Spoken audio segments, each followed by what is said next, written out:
This is King Christian, also known as Nacho, for Jesus News. Today's feature commentary is called, Alleged Biblical Contradictions. We frequently hear the charge from skeptics that the Bible is full of contradictions. The problem is, that most of these people have only a superficial knowledge of Scripture and of what constitutes a genuine contradiction. What then constitutes a real contradiction? The logical law of contradiction is derived from metaphysical first principles. The metaphysical principle of non-contradiction is that a thing cannot both be and not be, taken in the same sense and at the same time. In other words, the universe cannot both exist and not exist at the same time, taken in the same sense. It either exists or it does not. There are a number of books that deal with supposed contradictions and Bible difficulties. One of the best treatments of this subject is the work of John Haley. It has virtually become a standard for discussions of this sort. It lists the following possible sources of alleged contradictions. 1. Different methods of dating time.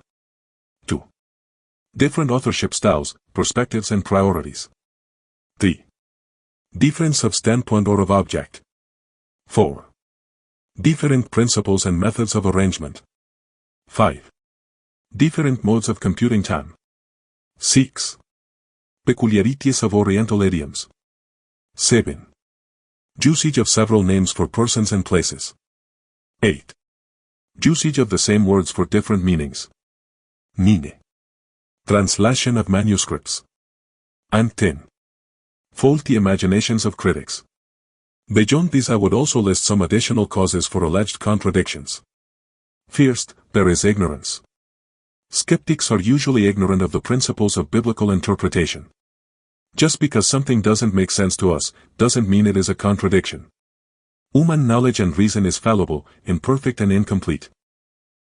For instance, the Bible refers to the Hittites more than 40 times, but critics were certain no such people existed until 1906 when archaeologists found the Hittite Empire in Turkey.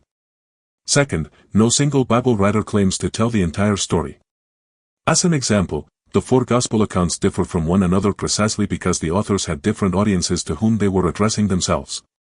The authors also had different purposes or aims in mind along with different eyewitness vantages or experiences of the same events.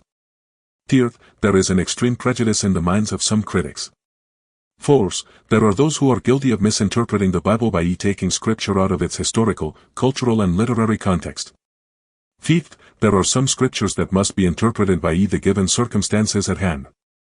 If the Bible is a divine book, we would expect for there to be difficult passages that defy human reason. In other words, if fallible human beings could naturally understand the Bible's mysteries, then it wouldn't be an infallible and supernatural book. Thank you for watching. Please like and subscribe.